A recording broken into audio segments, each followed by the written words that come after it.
हमारे कस्टमर की डिमांड है कि ये जो हमारी आउटडोर पार्किंग की जितनी भी लाइटें हैं, चाहे इस तरफ हैं चाहे उस तरफ हैं, चाहे ये इसकी बिल्डिंग के बाहर की जो भी लाइटें हैं, जितनी भी लाइटें हैं, वो पहले ऑन ऑफ करता है इधर अपने इंटरेस्ट से स्विचेस के ज़रिए।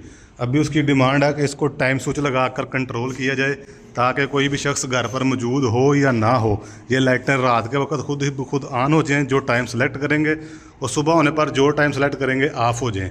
अभी हमने स्विच के अंदर की तरफ से बाहर की तरफ होल कर दिया है ताकि अंदर वाली जो वायरें हैं बाहर ले गए, ताकि जो हमारा ये जो बॉक्स है वाटरप्रूफ ये लग सके। ये हमारा वाटरप्रूफ बॉक्स है, ये हमारा लीग्रांड का टाइमर स्विच है, और इसके साथ हम एक अदद कॉन्टैक्टर स्विच का इस्तेमाल करेंगे 2 पोल का।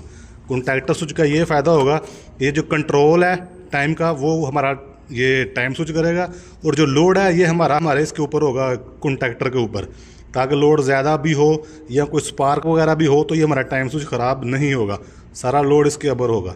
अब लगाने के बाद अभी हमने 3 वायरों को बॉक्स में डाल दिया है सूची से लेके। ये जो हमारी येलो वायर है ये न्यूट्रल वायर है, ये जो हमने रेड कलर की टेप की निशानी लगाई है ये हमारा मेन फेज़ है, और ये जो हमारी एक वायर है ये हमारी लाइटों की आउटपुट है यानी हाफ है। न्यूट्रल इन तमाम लाइटों को पहले ही कनेक्ट हो चुकी है, ठीक है। ये हमारी आउटपुट की एक ही वायर है, यहाँ पर सिर्फ हम मेन फेज़ को कंट्रोल करेंगे। दोस्तों अभी हमारी वायरें ज़्यादा हैं और एक ही कलर की हैं, फिर भी मैं इसका डायग्राम आपके साथ शेयर कर दूंगा ताकि आपको कनेक्शन समझने में आसानी रहे। ये जो टाइम स्विच का सबसे पहला पॉइंट है, यहाँ पर हमने न्यूट्रल कनेक्ट की है जो हमारी मेन न्यूट्रल थी, और उसी न्यूट्रल को हमने लूप करके अपने कॉन्टैक्टर स्विच के A1 के पॉइंट पे कनेक्ट कर दिया है, ठीक है। और उसके टाइमर स्विच के दूसरे पॉइंट पर हमने कनेक्ट किया है मेन फेज़ को, और उधर से ही लूप डाल के एक मेन फेज़ को कनेक्ट कर दिया है 1 नंबर पर, ठीक है।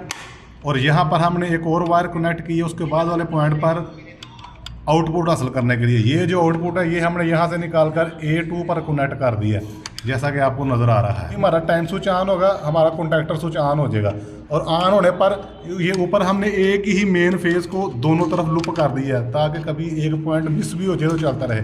और ये हमारी आउटपुट की वायर है, ये भी एक ही दोनों में लूप है, ये आउट जा रही है हमारी इन लाइटों को, न्यूट्रल हमने कंट्रोल नहीं की।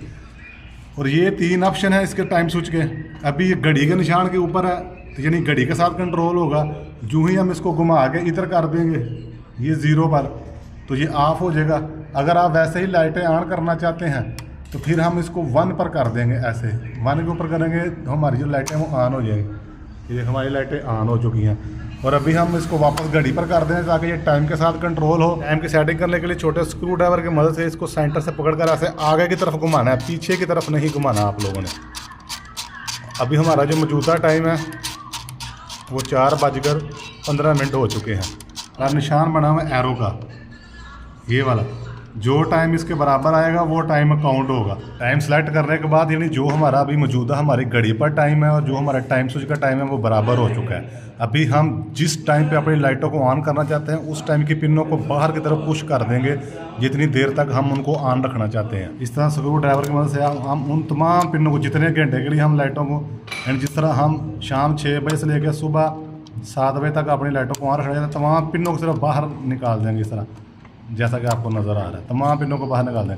ये पिनों का फंक्शन ये होता है, यही हमारा टाइम चलता जाएगा। ये जो हमारी बाहर की तरफ पिनें हैं ये हमारे छोटे पॉइंट के साथ आकर टकराएंगी, हमारा ये पॉइंट जो पुश हो जाएगा, जिसकी वजह से हमारी जो लाइटें हैं वो ऑन हो जाएंगी। बॉक्स लगाने का यही फ़ायदा है, हम किसी भी वक्त इस बॉक्स को खोल कर और टाइम स्विच को भी खोल कर टाइम की भी सेटिंग कर सकते हैं, कमी बेशी कर सकते हैं, और इसके अलावा हम इसको ऑन और ऑफ भी कर सकते हैं। यही इस बॉक्स का फ़ायदा है, कोई पेच वगैरह नहीं खोलना पड़ेगा, डायरेक्ट आप बॉक्स को खोल दें।